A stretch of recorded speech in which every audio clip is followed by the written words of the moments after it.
پہلی بیوی کا خرچ پورا نہ کر سکے تو دوسری شادی کا حکم. آج تو بڑے وکھری ٹائپ کے سوالات آ رہے ہیں. یہ بھی مسز حسین صاحبہ نے پوچھا ہے اسلام آباد سے. حسین صاحب سن رہے ہوں گے انشاءاللہ. اگر شوہر پہلی بیوی کو ہی صحیح طریقے سے نان نفقہ نہیں دے رہا تو کیا اس کے لیے دوسری شادی کرنا جائز ہوگا یا نہیں؟ دیکھیں, دوسری شادی تو مرد کے لیے اگر چاروں کے حقوق یا دو کے حقوق ادا کر سکتا ہے تو جائز ہے. ہاں یہ ضرور ہے کہ ہر بیوی کا حق ادا کرنا پڑے گا. اگر کسی کا بھی حق ادا نہیں کرتا تو حرام ہے, ناجائز ہے, گناہ ہے. یہ جو قرآن میں آتا ہے کہ اگر تم عدل نہیں کر سکتے تو پھر ایک پر اکتفا کرو, یا عدل کا جو اصل مقصد ہے وہ یہ ہے کہ حقوق ادا اگر نہیں کر سکتے. تو اگر پہلی بیوی کا واقعی نان نفقہ ادا نہیں کر رہا اور دوسری شادی کرے گا تو پہلی بیوی کے نان نفقے میں اور کمی کر دے گا تو پھر یہ جائز نہیں ہے اس کے لیے. لیکن وہی بات آ جاتی ہے کہ نان نفقہ وہ نہیں ہوگا جس کو بیوی کہے گی نان نفقہ, بلکہ نان نفقہ وہ ہوگا جس کو شریعت کہے گی. کیونکہ آج مسز حسین صاحبہ آپ کے علاوہ خواتین کی بات کر رہا ہوں, خواتین کے نان نفقے پورے ہو ہی نہیں رہے ہیں. وہ جتنا مرضی ان پہ خرچ کر لیا جائے, اکثر عورتیں جو ریکارڈنگ نہیں سن رہی ان کی بات کر رہا ہوں, وہ مانتی نہیں ہیں کہ ہمارے میاں ہم پہ خرچ کرتے ہیں. حالانکہ جتنا شریعت نے میاں پر واجب کیا ہے اکثر میاں اس سے زیادہ خرچ کر رہے ہوتے ہیں, لیکن پھر بھی وہ نہیں مان رہی ہوتی. اور دوسرا وہ اپنے نان نفقے میں اپنے بچوں کے خرچے بھی ڈال رہی ہوتی ہیں کہ بھئی یہ بچوں پہ یہ خرچ کرو, بچوں کو یوں دو, بچوں کو یوں. تو بچوں کا معاملہ تو باپ کا معاملہ الگ ہے. اس میں عورت کو, جیسے میں نے ابھی اس سے پہلے والے سوال میں ریکارڈنگ کروائی ہے, کہ وہ بچوں کے معاملے میں جب تک واضح ظلم نہ کر رہا ہو تو کسی کو اس میں حق نہیں ہے باپ کے خلاف احتجاج کرنے کا. تو وہ باپ جانے بچے جانے, لیکن خواتین بچوں پہ بھی زبردستی خرچ کروا رہی ہوتی ہیں شوہر سے. اب بچوں کو عید کے کپڑے بنا کے دینا, جوتے بنا کے دینا اخلاقی ذمہ داری ہے باپ کی, لیکن اگر وہ نہیں بنا سکتا تو یہ کوئی واجب نہیں ہے اس کے اوپر.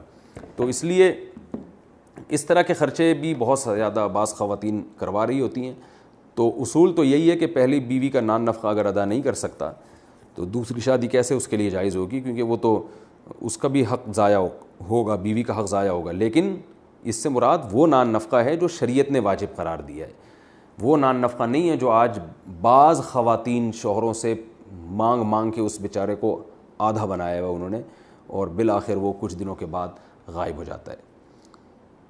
کیا شریف شوہر بیوی سے دبا رہتا ہے؟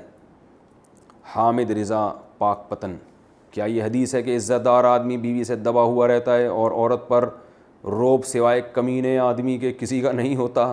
اس کی وضاحت فرماتے ہیں. جی حدیث میں آتا ہے, آپ صلی اللہ علیہ وسلم نے ارشاد فرمایا, یغلبن الکریم ولا یغلب علیہن الا اللئیم, کہ جو عزت دار آدمی ہے اس پر بیوی غالب آ جاتی ہے اور جو کمینے لوگ ہیں وہ بیوی پہ غالب آ جاتے ہیں.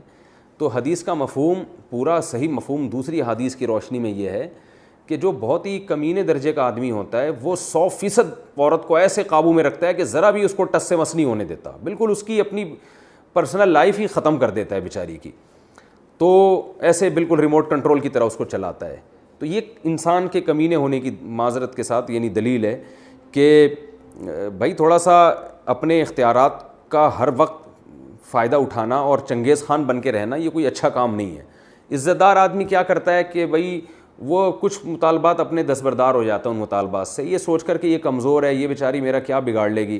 تو لڑے تو آدمی کسی باہر طاقتور سے لڑے تو اچھا بھی لگتا ہے, یہ کمزور, اللہ نے اس کو میرے ماتحت بنایا, میرے گھر کی زینت بنایا, اور میں اب اس سے ہر بات پہ جھگڑا کروں, تو وہ کمپرومائز کا راستہ اختیار کرتا ہے گھر بسانے کے لیے. تو یہ حدیث ہے.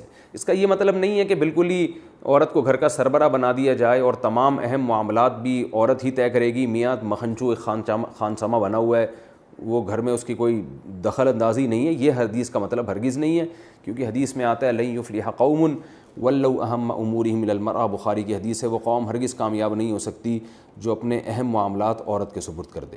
تو اہم معاملات بہرحال مرد میں اگر اللہ نے اس کو شعور اور عقل دیا ہے تو وہ اپنے ہاتھ میں رکھنے چاہیے, اور زوجہ کو کسی حد تک اپنا فرما بردار بنا کے رکھنا چاہیے. نہ اتنی آزادی ہو کہ بے لگام ہو جائے, اور نہ اتنی اس پہ سختی ہو کہ وہ غلام اور باندیوں جیسا سلوک ہونے لگے. تو بین رہنا چاہیے, درمیانی معاملہ اختیار کرنا چاہیے. یہ حدیث کا مطلب ہے. تو حدیث میں اصل میں ان لوگوں کو تنبیہ کی گئی ہے جو عورت کو بالکل غلام بنا کے رکھنا چاہتے ہیں, تو اور وہ اس کو مردانگی سمجھتے ہیں. تو حدیث میں کا مطلب یہ ہوا کہ یہ مردانگی نہیں ہے بلکہ یہ ایک قسم کی کمینگی ہے. تو اس سے بچنا چاہیے.